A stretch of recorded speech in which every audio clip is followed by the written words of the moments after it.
Over 60? Discover the 4 incredible meats you must eat daily, 4 hidden dangers you should avoid. George Collins sat at his kitchen table, the sun streaming through the window, casting shadows on the empty seat across from him. The faint echo of laughter, once vibrant and full of life, now hung like dust motes in the air. It was a Tuesday, just like any other since Ruth's passing, and the weight of loneliness pressed down on his chest like a heavy stone. The smells of bacon, eggs, and coffee that once perfumed their mornings seemed distant now. If only just one more breakfast with her had been possible. His doctor's words rang in his ears during the last visit to the local clinic. If you don't change your diet, George, you might not have much time left. The thought stuck to him like the rusty metal latch on the barn door. He looked at himself in the mirror, pale and worn. It was time to act. Suddenly, a poster caught his eye on the community board. Over 60? Discover the 4 incredible meats you must eat daily, 4 hidden dangers you should avoid. Intrigued, he found himself at the grocery store, his grocery cart now a vessel of opportunity. He filled it with chicken, lean beef, pork, and turkey, 4 meats that his late wife had always prepared with love, seasoned with laughter, served with second helpings. A wave of nostalgia washed over him as he imagined Ruth's smile, her floured hands kneading fresh dough. Memories of lively family dinners flooded back, the clinking of forks mingling with joyous stories shared between bites. But the deeper he explored the world of nutrition, the more he felt unease creeping in. He uncovered shocking truths about processed foods, hidden dangers that could devastate families already struggling to get by. It was troubling to think that the quick meals many relied on for convenience were undermining their health. George felt the spark of purpose ignite within him. He had to share this knowledge. At the next community potluck, he stood up to speak. "Listen, folks," George began, his voice trembling slightly. "We need to talk about our health. It ain't just about what's easy. It's about what's right. Let us gather around the table not just for food but for each other." His words hung in the air, a still moment filled with possibility, before the room erupted in murmurs of agreement and questions. "Before we continue, I need to let you know about something important that's happening. YouTube has been making changes to the system, and many people are losing notifications from channels they follow. If you're enjoying the content, hit that bell and mark all notifications so you don't miss the next videos. And if you can drop a like, it really helps me with reach. Seriously, it makes a difference. Oh, let me know in the comments where you're watching from. I'm always curious to know who's on the other side of the screen. Now let's continue." The heart of his small town began to stir with renewed energy, but just as things began to bloom, disaster struck. The local meat market, a cornerstone of the community, announced it might close down for good. Panic washed over George. This place was where connections were formed, where stories were exchanged, and where meals began. The thought of its shuttered windows sent a chill down his back. He knew this wasn't just a personal loss. It threatened the ties that held them all together. Determined, he began rallying the community. But resistance bubbled within his own family, his children voicing their concerns. After all, chasing such ambitious dreams often led to disappointments. They were scared for him, and so was he. Could George stand firm against the tide of skepticism? Would he manage to turn his mission into a beacon of hope for those around him? Or would his dreams crumble alongside the memories of family dinners long past, leaving him in a kitchen that felt emptier than ever? The ramifications of this struggle hung in the balance as George prepared for battle, not just for the meat market, but for the heart of the town itself and the joy of reconnecting. Over shared meals, George stood in front of the community bulletin board with a sense of urgency. The news about the meat market echoed in his mind, playing like a broken record. He could see the familiar faces of his neighbors scroll past him, each expression painted with concern. They were all feeling the possibility of loss. Yet he sensed fear lurking behind their eyes, fear of change, fear of loss. Later that evening, he gathered his family around the dinner table, a table that used to be filled with laughter and love. Now, it felt like a battlefield with just the echoes of appetites suppressed by worries. George stared at his children, Marissa and Jake, their brows furrowed, their lips pressed tight. He cleared his throat, searching for the right words. "Things are changing, kids," he began. "And we need to be the ones to drive that change, not just react to it." Marissa shook her head, her voice trembling as she said, "Dad, It's not just a meat market. It's your health too. You're not a young man anymore. How can we take on the world when we can't even fix our own lives? Jake added bitterly, looking down at his plate as if that might distract him from the seriousness of their discussion. The hurt in their voices felt like a blade in George's chest. But what if we could transform this town? What if we could bring it back to life? Look at the connections we used to have. Meals mattered. Conversations mattered. He urged, his heart racing. I hear you, Dad. I really do, Marissa responded softly, her eyes glistening with unshed tears. But fighting for something that might not even stay, it could break you. It could break us. Once George had envisioned rallying the community, now doubt crept into the corners of his heart. Would taking the plunge hold him together or send him spiraling further into loneliness? The next day, he arrived at the meat market, determined to talk to Mr. Daniels, the owner. The place smelled of fresh cuts and savory spices. It felt like a portal to memories of family gatherings. As George entered, the bell above the door tinkled, yet no familiar voice greeted him. Instead, he found Mr. Daniels leaning dejectedly against the counter, a furrowed brow shadowing the good man's face.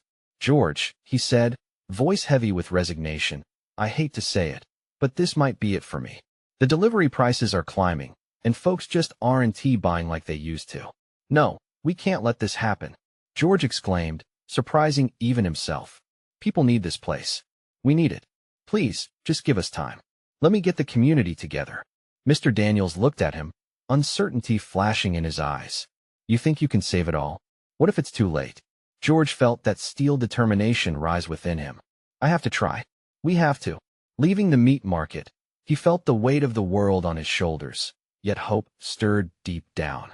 That evening, he planned a community meeting, a rally to save the heart of their town. But as the sun set behind the trees, doubts swirled in his mind. Would anyone show up? Would they believe in this vision? As he glanced out his window, the shadows deepened, reminiscent of the loneliness he tried so hard to escape. His heart pounded with both fear and courage. Could he fuel the spirit of connection he once adored? The question lingered in the air, poised just like the rising moon. Would hope rise alongside him, or would it wither beneath the weight of disappointment? As people began to gather in the community center later that week, George wondered if this was the moment that could change everything, or if he was simply standing at the edge of another broken dream. Could they all come together to reclaim their sense of belonging?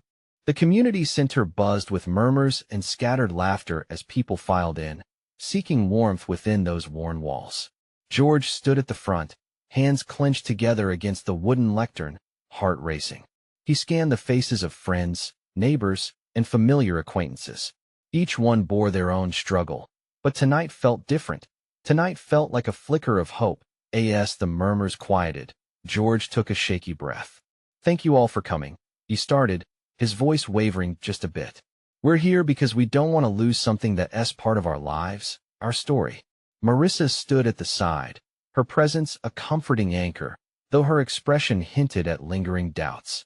Jake, arms crossed firmly, leaned against the wall, his face a mask of cynicism. Still, they had shown up. That counted for something. George continued, I know things seem dire, that change can feel overwhelming. But I believe we can reclaim our community. Subtle glances passed among the crowd, some hopeful, others skeptical. An older woman, Mrs. Henderson, raised her hand. What are we supposed to do, George? Just wish it all back? Her words cut through the air, raw with frustration. The room fell silent, a collective holding of breath as George gathered his thoughts. No, we can't just wish. We have to work together. Reconnect, support one another. This isn't just about a meat market. It's about reviving everything we once cherished. While he spoke, George's passion ignited something in the crowd. Nods of agreement emerged, small smiles flickered, and some faces softened. The weight of hopelessness began to lift just a fraction, and George knew this was where it had to start. Let us set up a fundraiser. A voice called from the back. Involve the whole town. Music, games, food, we can make a festival. Encouragement began to ripple through the room. Yes, we can ask local businesses for support.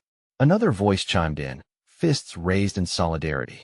Each suggestion added layers to their collective resolve, transforming uncertainty into action. As they brainstormed, the meeting shifted into a lively exchange of ideas.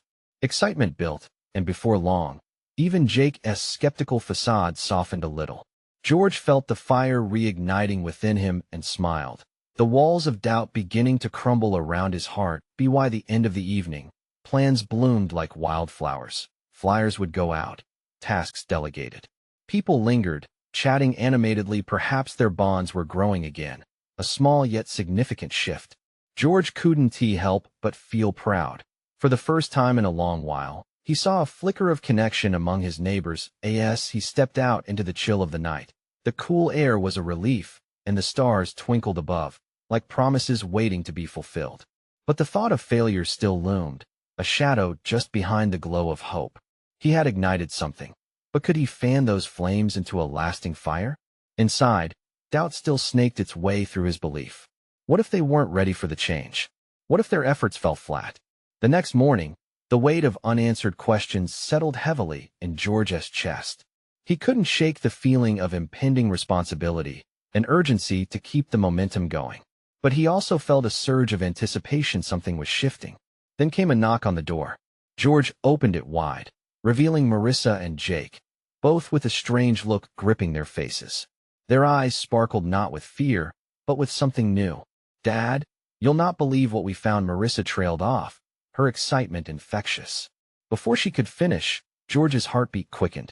What if this could be the lifeline his town desperately needed? What if their little flicker of hope could burst into something brilliant? But as the urgency churned inside him, so did the fear of what such a revelation might mean for him and his family. "Tell me everything," he urged, gripping the doorframe, heart racing at the thought of what lay ahead. Could this be the turning point they all needed?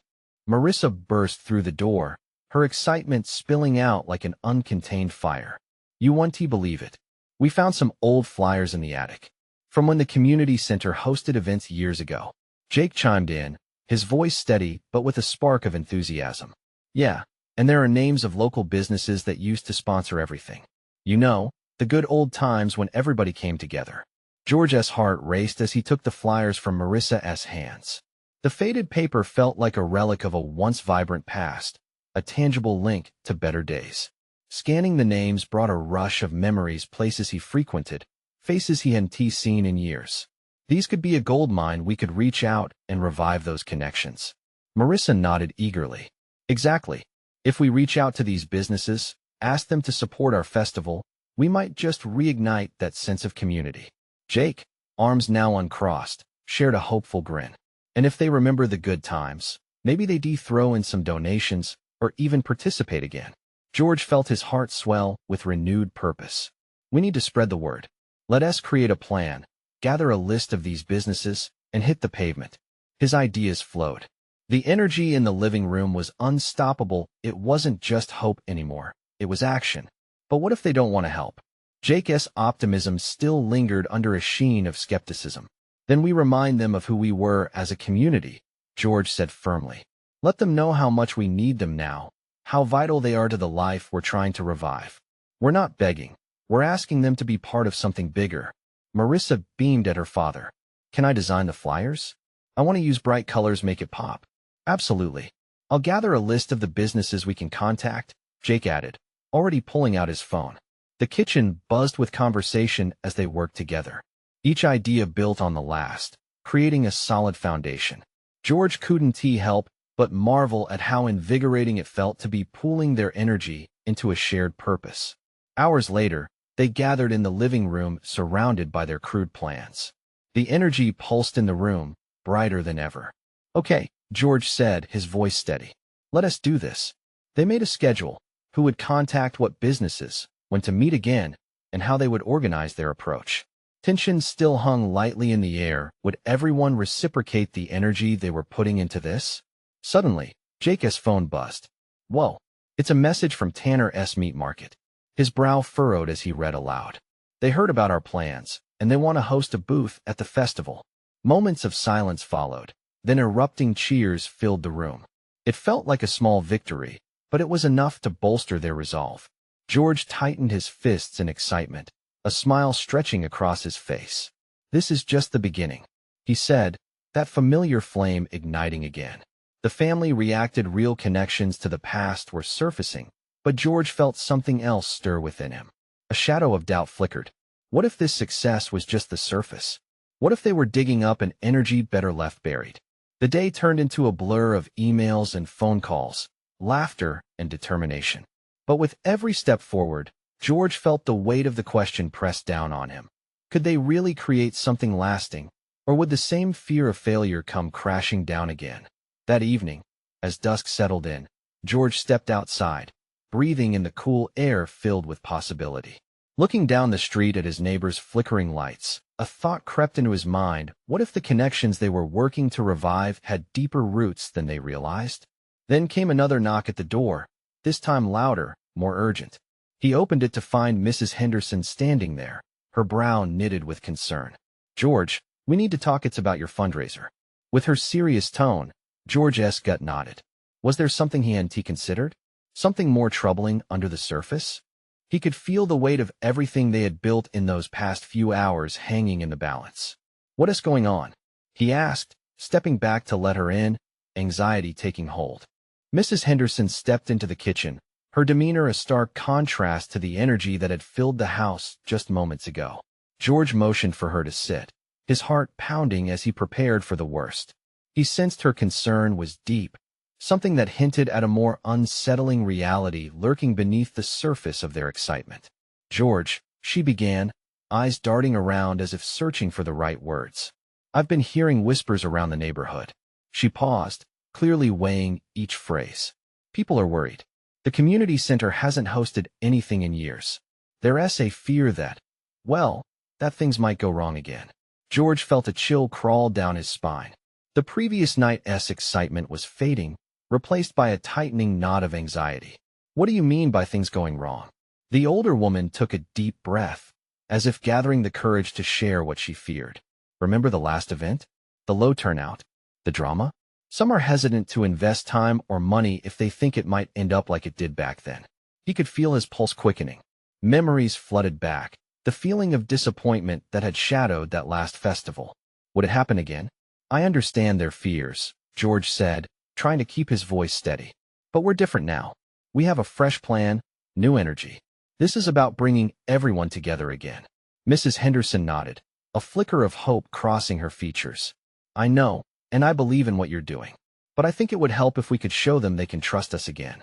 You might need to address their concerns directly." "Address them how?" George asked, frustration creeping into his voice. "What if they refuse to move past the past?"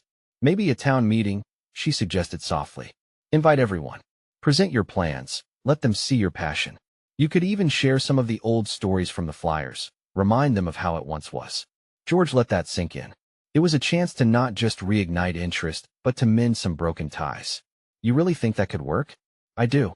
Sometimes all it takes is a little faith. And a little transparency. Let them see you're serious about building something solid, something lasting." As she spoke, he felt hope returning, cautiously but steadily. "Okay," he finally responded. "I'll organize it. Get the word out." "Good. You have my support. I'll help spread the word." Just then, Marissa and Jake returned from another room, oblivious to the heavy conversation that had passed. George brightened. "Hey, you guys. We might need to shift gears a bit. We're planning a town meeting." "What for?" Jake asked, sensing the tension. "To address concerns, to get everyone on board again," George replied, determination solidifying. "If we can show them we're serious, we might just pull this off." Marissa's eyes sparkled. For a moment, it felt like a uniting force had grown in the room again. "Yes, let us do it," she exclaimed, but beneath that excitement, an undercurrent of doubt still lingered for George. What if they failed to convince their neighbors? Doubts bubbled up again, churning his stomach. What would he say this time to reassure them? That night, as he lay in bed, uncertainty gnawed at him. Could this elusive sense of community really be revived? Would history repeat itself, or was there a chance they could forge a new path together? The next morning he awoke with a mix of renewed determination and caution. They had a lot to prove, and not just to the community but to themselves. As he prepared for the meeting, an unsettling feeling pulsed in his mind. What if telling those stories brought up something unexpected? Something that wasn't meant to be unearthed? With a deep breath, he gathered his notes, unsure of what else awaited him. And just then, his phone buzzed again. It was a message from someone he hadn't thought about in years, a childhood friend, someone who had connections long lost. Would this lead to the breakthrough they needed, or open a door best left closed? George stared at his phone, the name blinking back at him like a beacon. Tim, his childhood friend. They had shared everything back then, until life pulled them in different directions. Memories came rushing in, racing bikes down the block, late-night adventures filled with laughter. But it had been years since he last saw Tim, and there was a comfort in that familiarity now mingled with anxiety. He opened the message. Hey Georgie, long time no speak. I heard about the community center plans. I'd love to catch up. Let me know when you're free. The casual tone sent a surge of warmth through him. He remembered Tim's easygoing nature, the way he could light up a room just by being himself. But what could Tim offer now? As much as George felt drawn to reconnect, a whisper of doubt nibbled at the edges of his excitement. Did he really want to stir up old friendships or unearth buried heartaches? Setting his phone aside, he continued prepping for the meeting. The sun filtered through the kitchen window, illuminating the stack of notes on the table. He jotted down ideas, reminding himself of the importance of authenticity. If he truly wanted to build trust, they needed to hear the old stories, those shared memories that bound their community. But which stories to tell? The uplifting ones? Or the cautionary tales? Jake and Marissa flitted in and out of the kitchen, their laughter puncturing his thoughts. They were so vibrant, filled with the fervor of youth. Watching them bolstered his resolve. They had the spirit to rally the community. Maybe they could break those barriers he feared. At the same time, he questioned the weight of his past. What if something came up that would make people remember their failed attempts? What if they opened a wound that had begun to heal? George couldn't shake the feeling that old secrets clung like shadows to the town's past. The very thing he wanted to bring to light could just as easily shatter the fragile hope he was trying to restore. Facing the wall calendar now seemed monumental. The date of the town meeting loomed large. Could he really stand before everyone and bear his intentions? The weight of the community's skepticism pressed down on him like a heavy fog.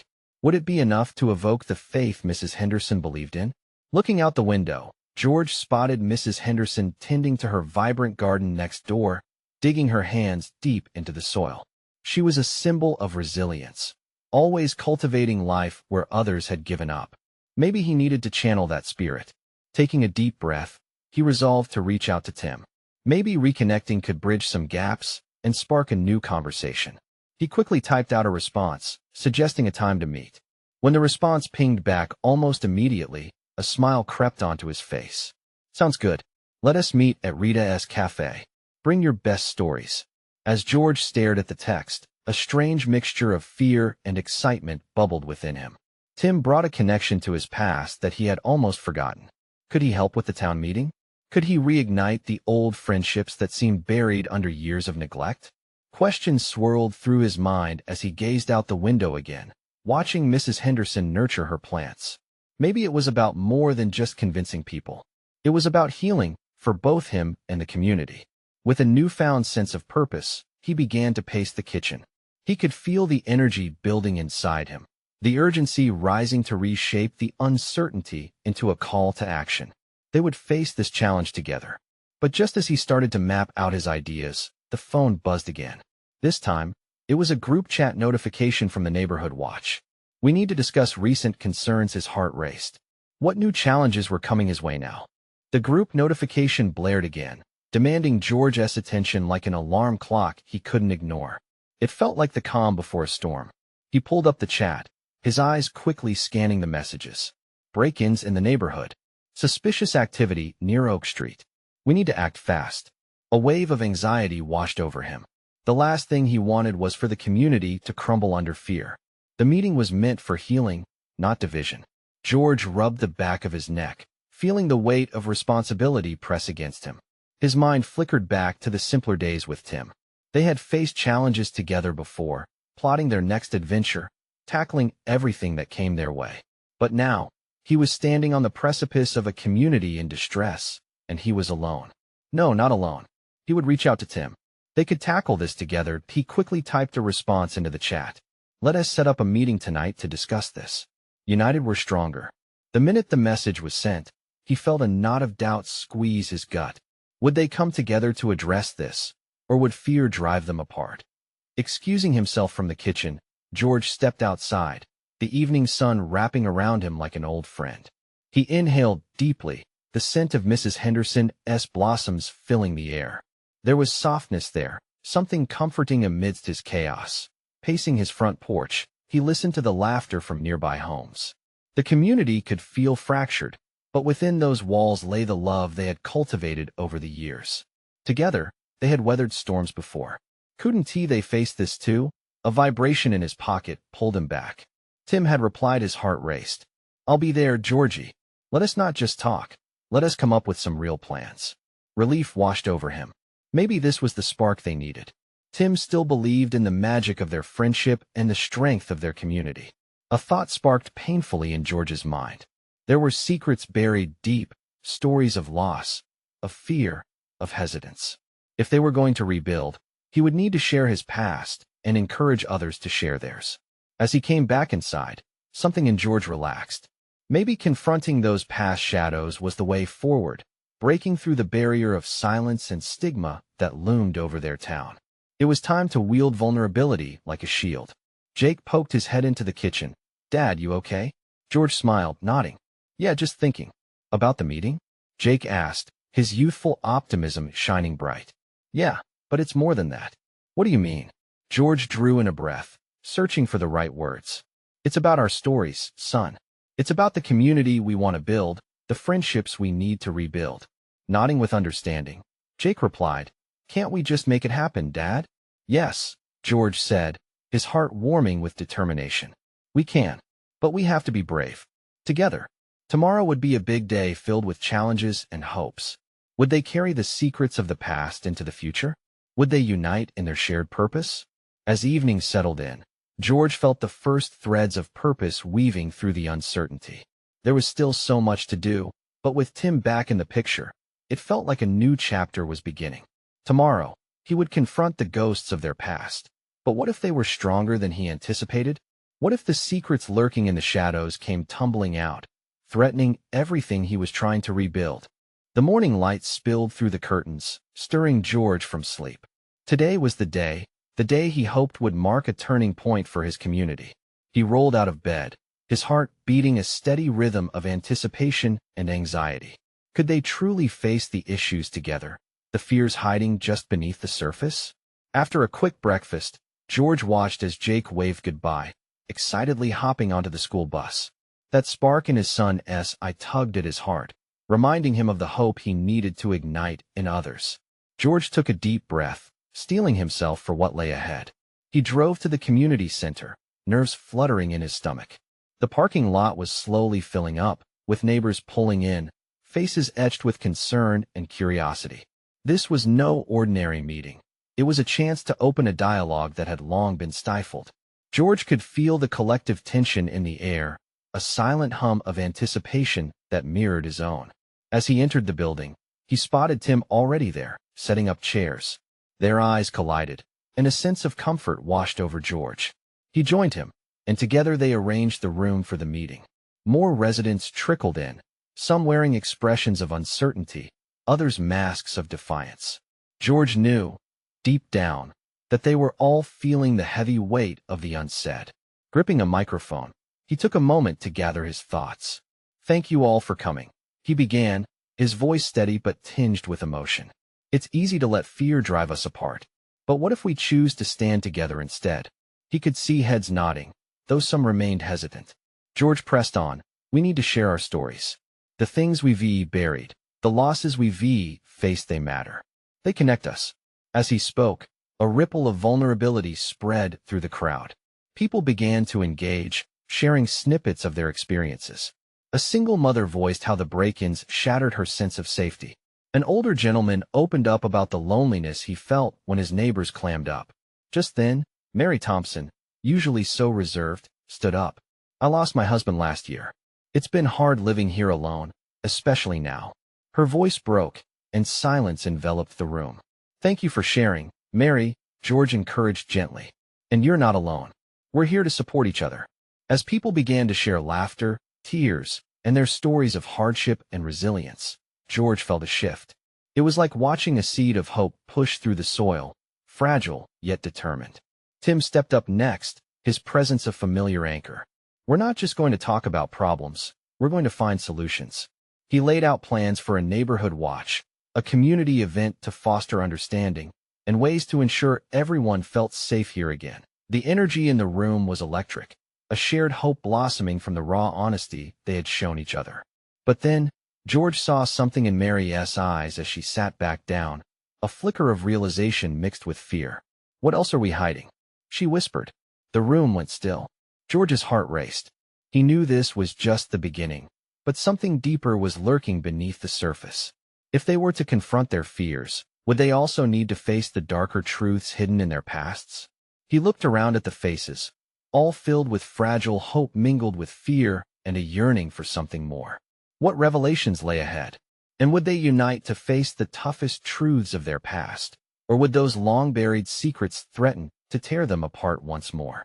George's heart pounded in his chest as the weight of Mary's questions settled over the room. The air felt thick, like a blanket draped over them, constricting yet strangely comforting. He searched the faces before him. Some were pensive, others wide-eyed, as if they could feel the ground shifting beneath them. "Let us talk about that," George said slowly, letting the silence stretch as he chose his words carefully. "What else are we hiding?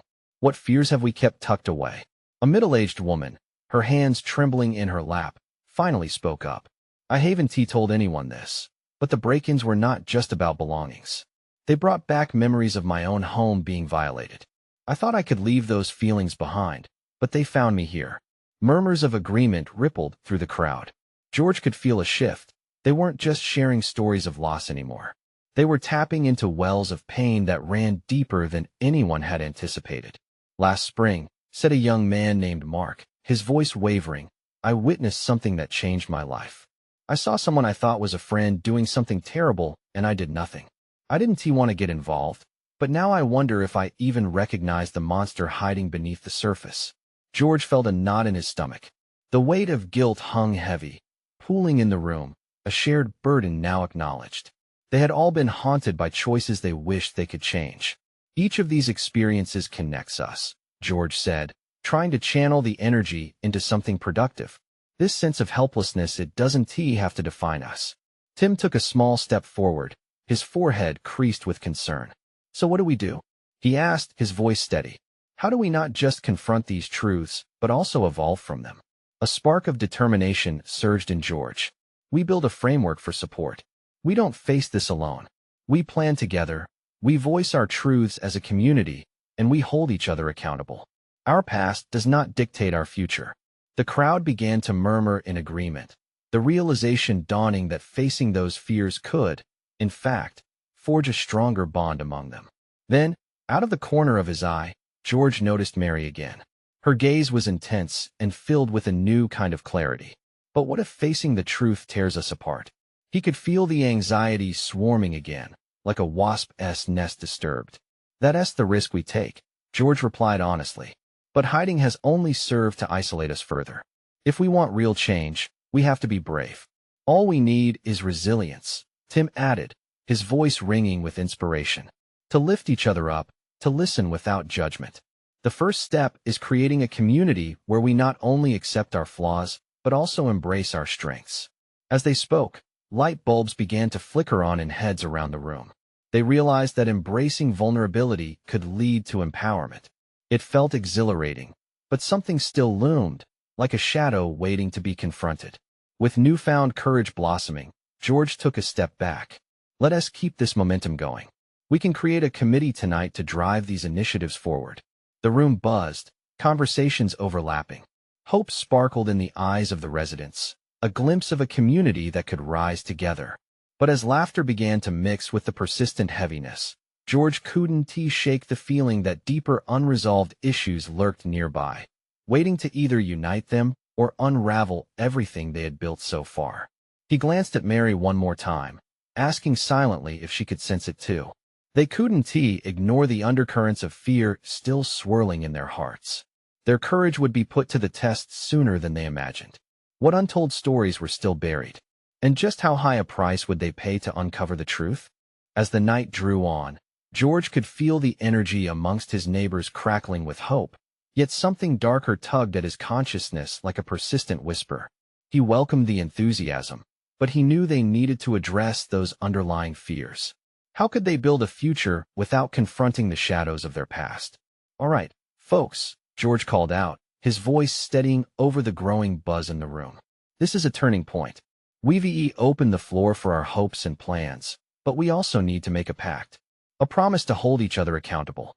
The murmurs quieted, and faces turned to him curious yet apprehensive, like a family gathering on a holiday, unsure of what to share, fearing the past might taint the present. "We need to confront our fears.